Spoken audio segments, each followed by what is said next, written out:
कि सबसे पहला उच्चावच कौन है। तो बच्चे जो हमारा सबसे पहला उच्चावच है उसका नाम पहले सीखिए, महाद्वीपीय मग्न तट। महाद्वीपीय मग्न तट या छज्जा। बच्चे वो कोई भी नाम दे सकते हैं हिंदी में, महाद्वीपीय मग्न तट या छज्जा, और इसी को हम इंग्लिश में कहते हैं कॉन्टिनेंटल शेल्फ। क्या कहते हैं बच्चे? कॉन्टिनेंटल शेल्फ या कॉन्टिनेंटल शेल्फ्स। तो चलिए, सबसे पहला हमारा जो उच्चावच है वो क्या है? महाद्वीपीय मग्न तट या छज्जा। अब महाद्वीपीय मग्न तट तो बच्चे देखो तट से ही शुरू होगा, लेकिन महाद्वीपीय है। महाद्वीप का मतलब है जमीन, और मग्न का मतलब डूबा हुआ, और तट का मतलब किनारा। इसका मतलब ये है बच्चे कि ये तट का वह भाग है, यह तट का वह भाग है, वह भाग है जो जल में मग्न का मतलब क्या होता है? डूबा। पहले तो आप अपने शब्द को क्लियर कीजिए बच्चे, डूबा, ठीक है। यानी कि हमने ये देखा कि जो महाद्वीपीय मग्न तट है दरअसल वो तट का वह भाग है जो जल में मग्न होता है, डूबा हुआ होता है। याद रखेंगे बच्चे कि दरअसल यह तट का वह भाग है जो जल में मग्न होता है या जल में क्या होता है? डूबा हुआ होता है। स्पष्ट है? अच्छा, फिर एक बात याद रखिएगा कि यह हमने ये देखा कि ठीक है ये जल में मग्न होता है, डूबा हुआ होता है। अब इसकी अगर हम औसत चौड़ाई की बात करें या हम इसकी बात करें कि आखिर किसी सागर में ये कितना होता है, कितनी मात्रा में होता है, क्लियर है? तो हमें इसके मात्रा को भी हमें देखना है कि ये कितनी मात्रा में है, तो ताकि हम अपनी सारी चीजों को यहाँ पे कवर कर पाए। तो बच्चे सबसे पहले याद रखिएगा कि तट का वह भाग है जो जल में क्या होता है? मग्न होता है और डूबा हुआ होता है, ठीक है। अच्छा, अब देखिए यह लगभग सपाट होता है। यह लगभग क्या है बच्चे? यह लगभग सपाट होता है, क्लियर है? सपाट का मतलब है एक तरह से प्लेन होता है। इस बात को याद रखिएगा कि यह लगभग क्या होता है? सपाट होता है, यानी कि लगभग प्लेन होता है, ठीक। अच्छा, पहले इसकी खूबियां जान लीजिए, फिर याद रखेंगे यह छिछला या उथला। देखिए दो शब्द नहीं मिले आपको, छिछला उथला। बच्चे छिछला या उथला का मतलब होता है कम गहरा। स्पष्ट है? चलिए, आपने यह भी सीख लिया कि यह छिछला और उथला होता है। छिछला और उथला शब्द का मतलब होता है कम गहरा। याद रखिएगा, समुद्र विज्ञान के अपने शब्द हैं बच्चे, और हम बोलचाल की भाषा में पढ़ते हैं इसलिए हमें समझ में नहीं आता। तो पहले शब्दों को सीखिए कि यह लगभग सपाट होता है, फिर आपने क्या देखा कि यह उछला और छिछला भाग होता है, और बच्चे इसका मतलब यहाँ पे गहराई भी क्या है? बहुत ही कम है, और लगभग सपाट है इसका मतलब इसका ढाल भी कम होगा। तो देखिए बच्चे सीखिए इसकी जो ढाल है, पहले इसकी खूबियां जानिए जो आपसे पूछा जाता है। 1 डिग्री से 3 डिग्री तक होता है। तो देख सकते हैं ढाल बहुत कम है बच्चे। अगर हम इसकी ढाल को देख रहे हैं कि 1 डिग्री से 3 डिग्री होता है, इसका मतलब है ढाल तो बहुत कम है। अच्छा, फिर जरा हम इसके गहराई की बात कीजिए। स्पष्ट है? तो एक चीज यहां पर याद रखिएगा जो मैं आपको बोर्ड पे लिखवा रहा हूं, इसकी गहराई 100 फैदम। बच्चे भूलिएगा नहीं, 100 फैदम या 200 मीटर होती है। ये सबसे इंपॉर्टेंट पॉइंट है जो आपसे पूछा गया है। फैदम में 100 और मीटर में 200। फिर से देखिए बच्चे, फैदम में 100 पूछा गया, उन्होंने लिख दिया था 200 फैदम। 200 फैदम नहीं 200 मीटर है, और फैदम में कितना है? 100। तो याद रखना है कि इसकी गहराई 100 फैदम या 200 मीटर होती है। तो बच्चे ये फैदम क्या है? तो यहाँ पर इस बात को सभी लोग याद रखिएगा कि समुद्र की गहराई जो है, समुद्र की गहराई फैदम में मापी जाती है। फैदम में मापी जाती है। पहले इस बात को भी याद रखिएगा कि ये फैदम क्या है बच्चे? फैदम ये है कि जो समुद्र की गहराई है वो फैदम में मापी जाती है। और बच्चे याद रखना है कि 1 फैदम जो होता है वो होता है 6 फीट। इसको याद रखना है, ये आपका बहुत ही इंपॉर्टेंट बात है। स्पष्ट है? तो सभी लोग ध्यान से देखिए कि यह भाग जो है लगभग सपाट है, यह भाग छिछला उथला यानी कि कम गहरा होता है, इसकी ढाल भी बहुत कम है, 1 से 3 डिग्री तक होता है। गहराई देख रहे हैं आप 100 फैदम है या 200 मीटर होती है। और समुद्र की गहराई हम किस में मापते हैं? फैदम में मापते हैं। तो 1 फैदम बराबर कितना होता है बच्चे? 6 फीट होता है। तो ये कुछ इंपॉर्टेंट बातें हैं जो आपको याद रखना है। स्पष्ट है? अच्छा, अब जरा इसके औसत चौड़ाई की बात कर ली जाए तो याद रखिएगा बच्चे कि इसकी औसत चौड़ाई, इसकी औसत चौड़ाई 48 किलोमीटर होती है। क्लियर है? इस बात को भी याद रखिएगा कि इसकी जो औसत चौड़ाई है वो कितनी होती है बच्चे? 48 किलोमीटर होती है। यानी हमने औसत चौड़ाई भी देख लिया, औसत चौड़ाई कितनी है? 48 किलोमीटर है। अच्छा, अब प्रश्न है कि ये महासागर के कितने प्रतिशत भाग पर मिलती है? याद रखिएगा कि संपूर्ण महासागर के लगभग 7.5% क्षेत्रफल पर आपको यही मिलता है। फिर याद रखना है हमें कि संपूर्ण महासागर के 7.5% क्षेत्रफल पर छज्जा पाया जाता है।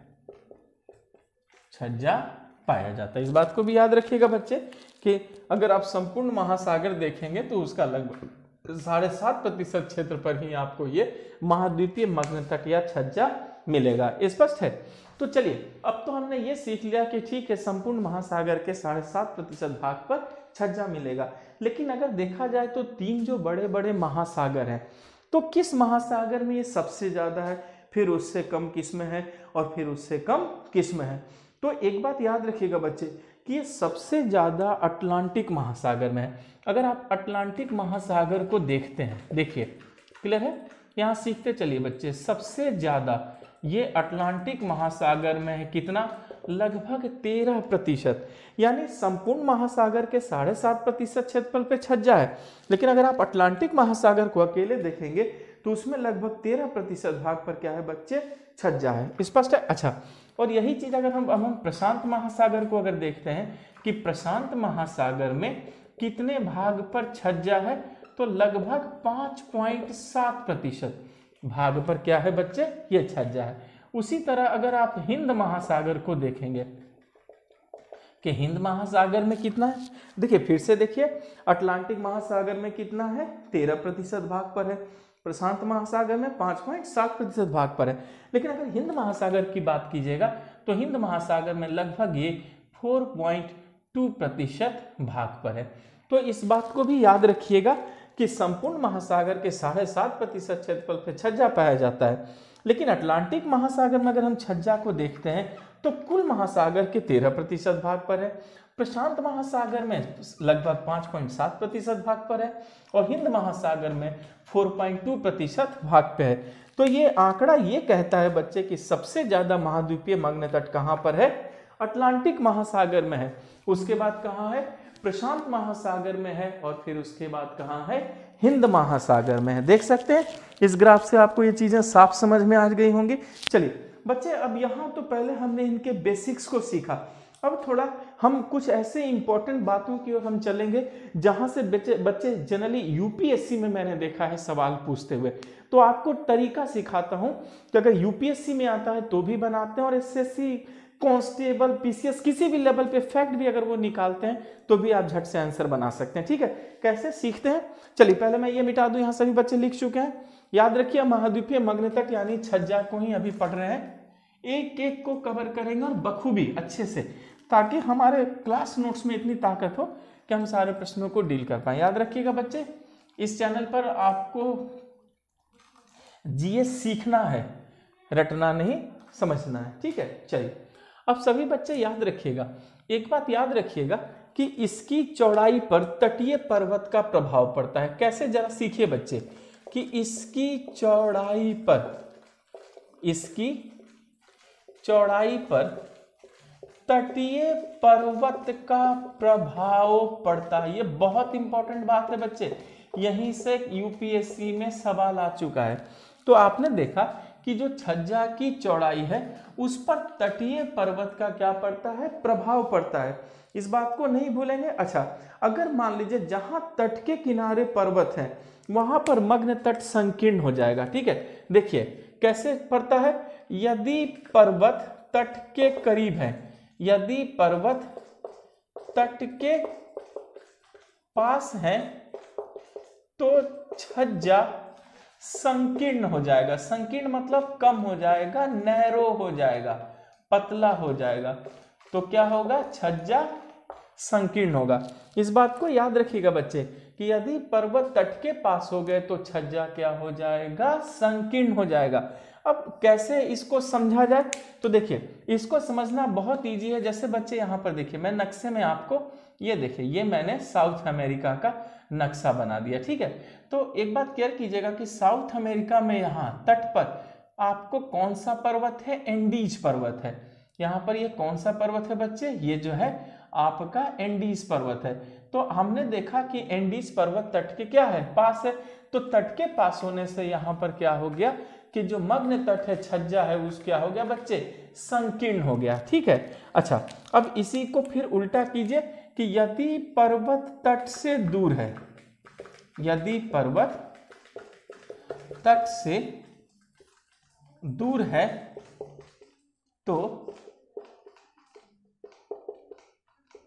छज्जा चौड़ा होगा। इस बात को भी याद रखिएगा बच्चे। ठीक है, देखिए यहाँ इंडिस पर्वत वाला आपने क्लियर कर लिया। चलिए फिर मैं इसको मिटा देता हूं। तो हमने ये देखा बच्चे कि जब अगर पर्वत मान लीजिए तट से दूर है, पर्वत क्या है, तट से अगर दूर है तो फिर छज्जा क्या हो जाएगा, चौड़ा हो जाएगा। ये इसकी खूबी है बच्चे। तो अगर पर्वत मान लीजिए तट से दूर हो गया तो हमने देखा कि महाद्वीपीय मग्न तट क्या हो गया, बहुत ही चौड़ा हो गया। अब ये कहाँ मिलेगा आपको, ये मिलेगा बच्चे आपको उत्तरी अटलांटिक महासागर में। ठीक है, जैसे मैं आपको इसका भी एग्जांपल दे देता हूं। जैसे यहां तो आपने समझ लिया एंडीज पर्वत के पास था। ठीक है, अच्छा देखिए मैं यहाँ पे इसका भी एग्जांपल दे देता हूं। ये आप लोग जोड़ लीजिएगा एंडीज पर्वत के पास। ठीक है, एंडीज पर्वत के तट पर, ये इसका एग्जांपल है। अब इसका एग्जांपल है जैसे अटलांटिक महासागर, जैसे अटलांटिक महासागर, स्पष्ट है। लेकिन अटलांटिक महासागर में कहा, तो ये देखिए बच्चे, जैसे मान लीजिए ये मैं आपको नॉर्थ अमेरिका का नक्शा बना दे रहा हूं। ये देखिए ये क्या है, ये जो नॉर्थ अमेरिका है। तो नॉर्थ अमेरिका में बच्चे यहां पर देखिएगा कोई पर्वत नहीं है। नहीं होने के पास यहां पर क्या है, महाद्वीपीय मग्न तट की चौड़ाई ज्यादा हो गई है। क्यों, क्योंकि वहां पर कोई पर्वत नहीं है। तो हमने देखा कि जो अटलांटिक महासागर का तट जो है उत्तरी अमेरिका के साथ लगा हुआ, वहां पर्वत तट से दूर है या नहीं है, इसलिए वहां पर महाद्वीपीय मग्न तट की चौड़ाई क्या है बच्चे, बहुत ही ज्यादा है। और देखिए चौड़ाई इतनी ज्यादा है कि लगभग 250 किलोमीटर चौड़ा है। अगर मैं इसकी चौड़ाई अगर आपको बताऊं यहाँ आंकड़ों में, तो याद रखिएगा कि लगभग 250 किलोमीटर चौड़ा है। तो देख सकते हैं कि यहाँ पर कितनी ज्यादा चौड़ाई है उत्तरी अमेरिका के इस तट पर, जिसको हम पूर्वी तट कहते हैं। तो यहाँ पर अटलांटिक महासागर जो है, यहाँ पे बच्चे जो महाद्वीपीय मग्न तट है उसकी चौड़ाई कितनी है, लगभग 250 किलोमीटर है। तो ये भी अपने आप में बहुत बड़ी बात है। तो भूलिएगा नहीं कि तट पर जो पर्वत होते हैं उसका बहुत ही क्या होता है, यहाँ पर प्रभाव पड़ता है। चलिए ये आपको पूरी बात समझ में आ चुकी है। ठीक है, अच्छा अब बच्चे अब मैं आपको और कुछ बेसिक सिखाता हूं, इसको जरा समझिएगा। अगर एक चीज केयर कीजिएगा कि जहां पर नदियां, जहां पर एक चीज और केयर कीजिएगा बच्चे। ठीक है, देखिए जहां पर नदियां डेल्टा बनाती हैं, इसको भी सीखिए कि जहां पर नदी डेल्टा बनाती है, जहां पर नदी डेल्टा बनाती है वहां छज्जा संकीर्ण है। यह भी समझ में आया। तो इसका मतलब हमने ये देखा कि जहां पर अगर नदी ने डेल्टा बना दिया तो फिर छज्जा क्या हो जाएगी, संकीर्ण हो जाएगी। लेकिन इसका एक अपवाद है, एक्सेप्शन है, और वो एक्सेप्शन क्या है बच्चे, वो एक्सेप्शन है गंगा ब्रह्मपुत्र का डेल्टा। ये इसका अपवाद है जो मैं आपको बताऊंगा ऐसा क्यों हुआ। अभी आपको याद रखना है कि जहां पर भी नदी डेल्टा बनाएगी वहां पर छज्जा नैरो होगा, लेकिन इसका अपवाद है गंगा ब्रह्मपुत्र का डेल्टा। क्यों बच्चे अपवाद है गंगा ब्रह्मपुत्र का डेल्टा, क्योंकि सागर की लहरें क्या करती है, इस मलबे को समुद्र के अंदर डाल देती हैं। समझ में आए बच्चे, तो सागर की लहरें गंगा ब्रह्मपुत्र डेल्टा के मलबे को समुद्र के अंदर डाल देती है, जिससे महाद्वीपीय मग्न तट की चौड़ाई क्या है, बढ़ गई है। इसीलिए गंगा ब्रह्मपुत्र डेल्टा को हम क्या मान देते हैं, हम उसका अपवाद मानते हैं। पूरी बात समझ में आ गई, ठीक। अच्छा, एक चीज और केयर कीजिएगा, लेकिन जहां पर नदी, यहां पर सीखिए कि जहां पर नदी ज्वार नदमुख, जहां पर नदी ज्वार नदमुख या एस्चुएरी बनाती हो, या एस्चुएरी बनाती हो, वहां छज्जा चौड़ा होगा, वहां छज्जा चौड़ा होगा। जैसे नर्मदा नदी, जैसे नर्मदा नदी का जो तट है, यहां लगभग बच्चे कहा जाता है कि 247 किलोमीटर तक चौड़ाई बढ़ जाती है। तो हम देख सकते हैं कि यहां पर भी चौड़ाई कितनी ज्यादा बढ़ गई, लगभग कितने बच्चे, 247 किलोमीटर नर्मदा नदी का तट। अच्छा, ये तो मैंने आपको एक नर्मदा नदी बताया, लेकिन याद रखिएगा कि इसका और एग्जाम्पल क्या है, पूरा भारत का पश्चिमी तट। ठीक है, फिर याद रखिएगा और क्या है बच्चे, भारत का पश्चिमी तट, यानी जहां तक भारत का पश्चिमी तट है वहां पर फिर इसकी चौड़ाई क्या है, ज्यादा है। कैसे, ये देखिए बच्चे, जैसे ये मैं आपको भारत का ये नक्शा बना के दे रहा हूं, ठीक है, ये देखिए भारत का नक्शा है, तो यही भारत का पश्चिमी तट है। तो याद रखेंगे कि पूरे भारत के पश्चिमी तट पर हम देख ले सकते हैं इसकी चौड़ाई बहुत ज्यादा है, लेकिन अगर पूर्वी तट पर जाकर देखेंगे तो इसकी चौड़ाई क्या है, कम है। क्यों, इसलिए कम है बच्चे क्योंकि यहाँ पर डेल्टा बनता है। क्या बनता है, डेल्टा, इससे चौड़ाई कम हो जाती है, लेकिन यहाँ पर क्या है, एस्चुएरी बनता है, इसलिए यहाँ पर महाद्वीपीय मग्न तट की चौड़ाई क्या है, बहुत ज्यादा है। तो इस लॉजिक को याद रखिएगा। अच्छा, रही बात डेल्टा क्या होती है, एस्चुएरी क्या होती है, तो जब मैं आपको इंडियन ज्योग्राफी पढ़ाऊंगा तो उसमें मैं आपको पूरा ये चीज सिखाऊंगा। अभी बस इन बातों को याद रखिएगा कि जहां भी डेल्टा बनेगा वहां छज्जा नैरो होगा, पर गंगा ब्रह्मपुत्र डेल्टा में चौड़ा है। अच्छा, फिर जहां नदी ज्वारनदमुख या एस्चुएरी बनाती है वहां पर छज्जा चौड़ा होगा, चाहे जैसे नर्मदा नदी का वो तट है या भारत का क्या है, पश्चिमी तट है। यहाँ आपको समझ में आ चुकी है। चलिए अब बच्चे, ये तो मैंने आपको कुछ बेसिक्स जो इंपॉर्टेंट है वो सिखाएं, अब मैं आपको इसके दायरों को सिखाऊंगा और यहाँ हम सीखेंगे कि इनके दायरों में कौन कौन सा प्रश्न है जो छिपा हुआ है और आपसे पूछा जाता है। ठीक है, और निश्चित मैंने अभी आपको जितना भी पढ़ा दिया, आप निश्चित क्वेश्चन बैंक खोले बच्चे, देखो आप अपने आप को कितना कंफर्टेबल फील करते हैं, देखते ही आप आंसर बना लेंगे जज करके। चलिए अब जरा सीखते हैं यहाँ और क्या क्या खूबी है। बच्चे एक बात याद रखिएगा कि एक तो मैंने क्या कहा, कम गहराई होती है, तो कम गहराई होने के कारण सूर्य की रोशनी पहुंचती है। यहाँ पर क्या होती है बच्चे, सूर्य की रोशनी पहुंचती है क्योंकि गहराई कम है। अब सूर्य की रोशनी भी पहुंचती है बच्चे, और कम गहराई होने के कारण यहाँ पर जो है ऑक्सीजन भी मिल जाता है। तो देख सकते हैं कि अगर सूर्य की रोशनी पहुंचेगी इसका मतलब है ताप पहुंचेगा, तो ताप पहुंचेंगे बच्चे तो फिर यहाँ पर जीव भी मिलेंगे। तो याद रखिएगा कि यहाँ पर सूर्य की रोशनी के पहुंचने के कारण, ताप पहुंचने के कारण जैव विविधता मिलने लगती है। क्या मिलती है बच्चे, जैव विविधता पाई जाती है, यानी बायोडायवर्सिटी पाई जाती है। क्योंकि सूरज की रोशनी है तो बच्चे ताप मिला, हवा में से ऑक्सीजन मिली, तो इससे जीवन की भी तो संभावना होती है। तो यहाँ पर क्या है, जैव विविधता पाई जाती है, और जैव विविधता पाई जाने के कारण बच्चे ये जो है मत्स्यन के आदर्श क्षेत्र होते हैं। मत्स्यन को बच्चे हम इंग्लिश में क्या कहते हैं? फिशिंग। तो ये मत्स्यन के क्या हैं? आदर्श क्षेत्र हैं, यहीं पर बच्चे मछलियां पकड़ी जाती हैं। तो इस बात को याद रखिएगा कि महाद्वीपीय मग्न तट की गहराई कम होने के कारण सूर्य का प्रकाश अंदर तक चला जाता है, पानी में ऑक्सीजन रहता है, इसके कारण यहाँ पर जैव विविधता मिलती है, तरह तरह की मछलियाँ मिलने लगती है।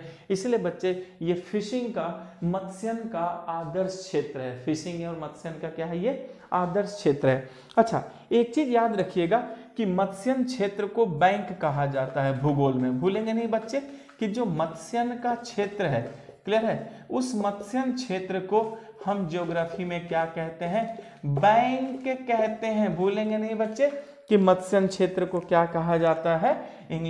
भूगोल में बैंक कहते हैं। अब देखिए, मैं आपको इसके कुछ एग्जाम्पल देता हूं बच्चे, आप जरूर देखिएगा। जैसे बच्चे Saint John's Bank, Grand Bank, Saint John's Bank, Grand Bank, ये सभी जो बैंक है बच्चे दोनों कहां पर हैं? कनाडा में है। और ये किस महासागर में है? तो याद रखेंगे ये आपको पश्चिमी अटलांटिक महासागर में मिल जाएंगे, पश्चिमी अटलांटिक महासागर में मिलेंगे। पूरी बात समझ में आ गई? तो बच्चे ये भूलिएगा। और पश्चिम में भी कौन सा बच्चे? तो उत्तर पश्चिमी, नॉर्थ वेस्ट। तो याद रखिएगा कि सेंट जॉन्स बैंक और कनाडा और क्या है? ग्रैंड बैंक, ये दोनों कहां पर है? कनाडा में है। और ये इनकी स्थिति क्या है? उत्तर पश्चिमी अटलांटिक महासागर है। तो बच्चे ये मत्स्यन के बहुत ही क्या है? आदर्श क्षेत्र हैं। यहाँ बड़े पैमाने पर क्या होती है? मत्स्यन होती है। ठीक है। अच्छा, अगर मैं आपको इसी चीज को नक्शे में दिखा दूं तो यहाँ सभी बच्चे केयर कीजिए, आप इन चीजों को तुरंत नक्शे में देखिए। और हाँ, प्लीज आप एटलस के बिना नहीं पढ़ेंगे, मैं बार बार आप बच्चों से यही बात कहता हूं। ठीक है, ये देखिए नॉर्थ अमेरिका है। तो बच्चे आपको यहीं पर ये सारे बैंक मिल जाएंगे, देख रहे हैं? इस तरफ आपको ये बैंक मिलेंगे, यहाँ पर ही है ये दोनों बैंक। तो ये सब फिशिंग के क्या है बच्चे? आदर्श क्षेत्र हैं। समझ में आया? अच्छा, उसी तरह बच्चे ये तो खैर चलिए हमने देख लिया कि सेंट जॉन्स बैंक होगी, ग्रैंड बैंक होगी। उसी तरह बच्चे यूरोप में उत्तर सागर है, और उत्तर सागर में एक बैंक है एक है बच्चे डॉगर बैंक। क्या नाम है? डॉगर बैंक। अब ये जो डॉगर बैंक है ये कहां पर है? तो डॉगर बैंक बच्चे उत्तर सागर में है। और ये उत्तर सागर में है तो ये लोग कहां पर हैं? तो ये लोग हैं बच्चे यूरोप में। ये कहां पर है? यूरोप में। तो जैसे मैं आपको शो करता हूं, इसे मान लीजिए बच्चे, ये जो मैंने यूरोप का नक्शा बनाया, तो इस तरफ क्या है? ये आपका ब्रिटेन है, देख रहे हैं? तो ब्रिटेन और यूरोप के बीच में यहाँ पर ही क्या है बच्चे? नॉर्थ सी है, उत्तर सागर यहीं पर है, नॉर्थ सी। यूरोप और इंग्लैंड के बीच में ही आपको क्या मिलेगा? उत्तर सागर। आप नक्शे में देखेंगे तो ये जो उत्तर सागर है बच्चे, कहा जाता है कि ये 100% छज्जा है। यानी ये उत्तर सागर पूरा का पूरा क्या है बच्चे? पूरा का पूरा छज्जा है। और पूरा का पूरा छज्जा होने के कारण ये क्या है बच्चे? ये छिछला है। और इसीलिए छिछला है, यहाँ पर बड़े पैमाने पर क्या होता है? मत्स्यन होता है। तो सभी बच्चे याद रखिएगा कि उत्तर सागर में डॉगर बैंक है जो कि यूरोप में है। और ये सागर 100% क्या है बच्चे? छज्जा है, मग्न तट है, इसलिए यहाँ छिछलापन है बच्चे। और बड़े पैमाने पर यहाँ क्या होता है? फिशिंग का कार्य किया जाता है। ये आपको पूरी बात समझ में आ चुकी है? ठीक है, चलिए तो पहले मैं इसे मिटा दूं, यहाँ सभी बच्चे सीख चुके हैं।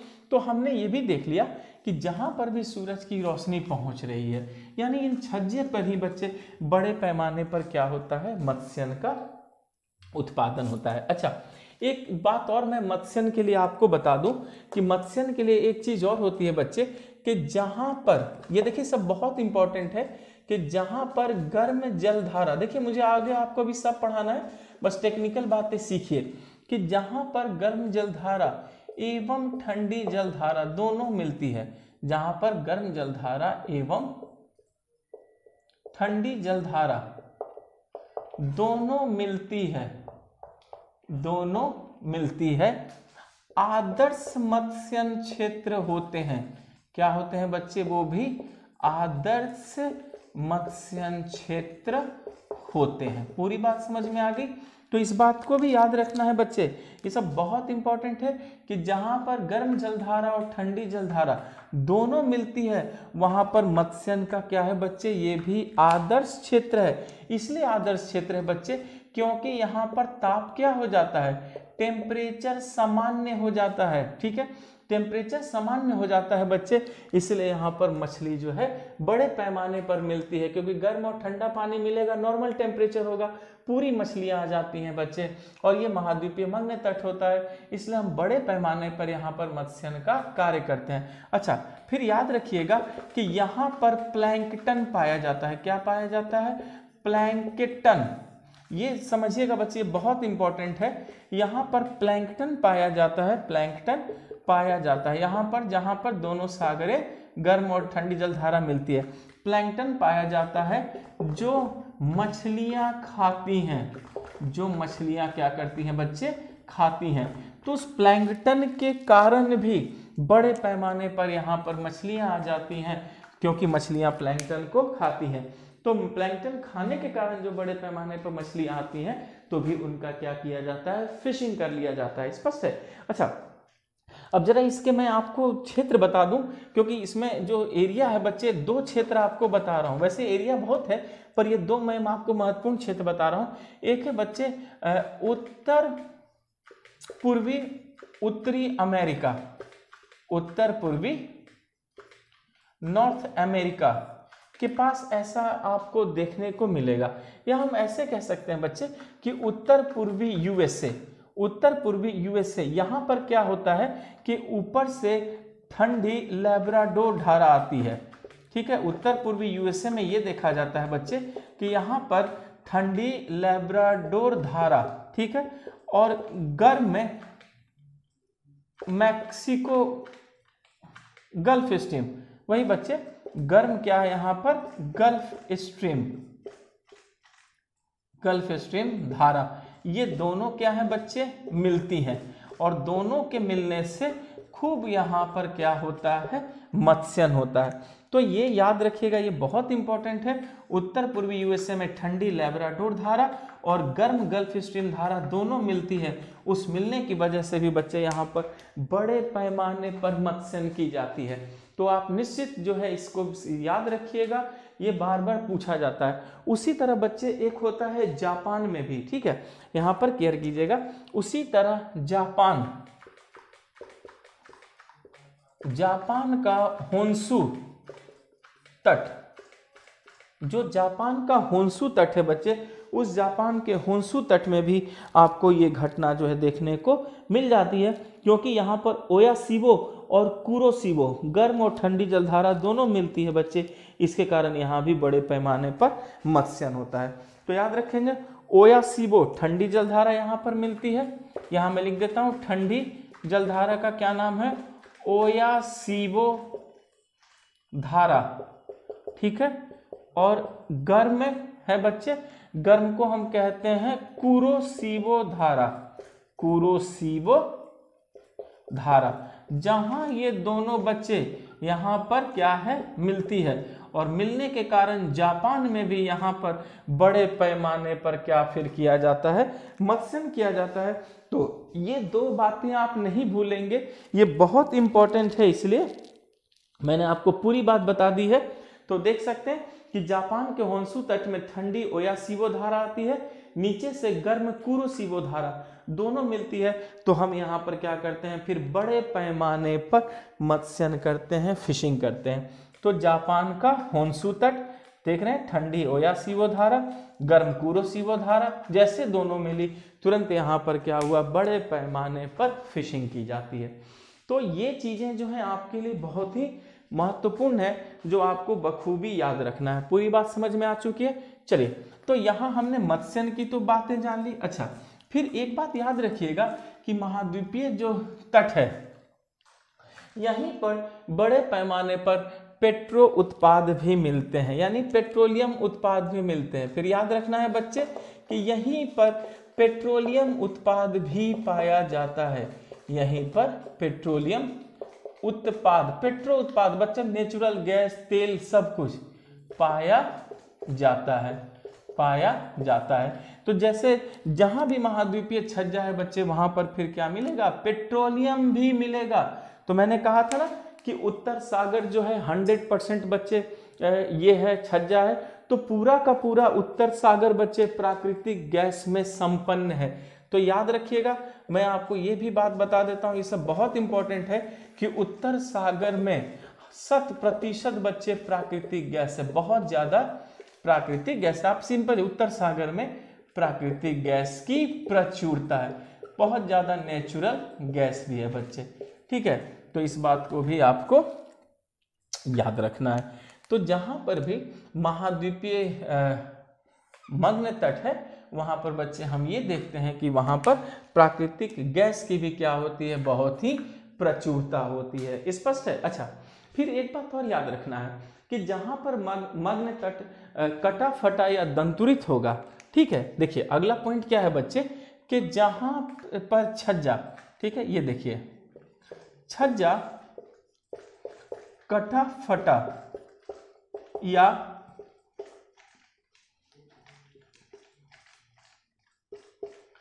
दंतुरित होगा। देखिए कटा फटा को दंतुरित कहते हैं। छज्जा कटा फटा या दंतुरित होगा तो बंदरगाह के लिए आदर्श होगा, तो बंदरगाह के लिए आदर्श होगा। याद रखिएगा बच्चे, बंदरगाह के लिए क्या होगा? आदर्श होगा। तो आपको यह भी याद रखना है कि अगर छज्जा कहीं पर कटा फटा या दंतुरित है तो वो बंदरगाह के लिए क्या है? बहुत ही ज्यादा आदर्श है। जैसे पूर्वी तट किसका बच्चे? उत्तरी अमेरिका का, उत्तरी अमेरिका का। तो याद रखना है कि उत्तरी अमेरिका का जो पूर्वी तट है, यहाँ पर देखिए विश्व के बड़े बड़े बंदरगाह होते हैं। इसलिए बच्चे यहाँ पर बड़े बड़े बंदरगाह होते हैं क्योंकि यहाँ पर जो छज्जा है वो कटा फटा है, और कटा फटा होने के साथ साथ क्या है? दंतुरित है। तो याद रखना है कि जहां भी मग्न तट कटा फटा या दंतुरित होगा वो बंदरगाह के लिए भी क्या होंगे? आदर्श होंगे। और बच्चे एक सबसे इंपॉर्टेंट बात मैं आपको बता देता हूं कि उत्तरी अटलांटिक महासागर, उत्तरी अटलांटिक महासागर विश्व का सबसे व्यस्त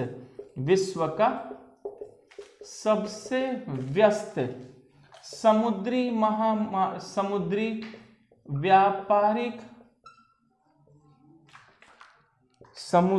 व्यापारिक मार्ग है। पूरी बात समझ में आ गई? तो इस बात को याद रखना है बच्चे कि जो उत्तरी अटलांटिक महासागर है वही विश्व का सबसे व्यस्त समुद्री व्यापारिक मार्ग है। ये बहुत इंपॉर्टेंट बात है बच्चे, क्योंकि देख सकते हैं पूरा उत्तरी अटलांटिक तट कटा फटा है तो बंदरगाह भी बनेंगे।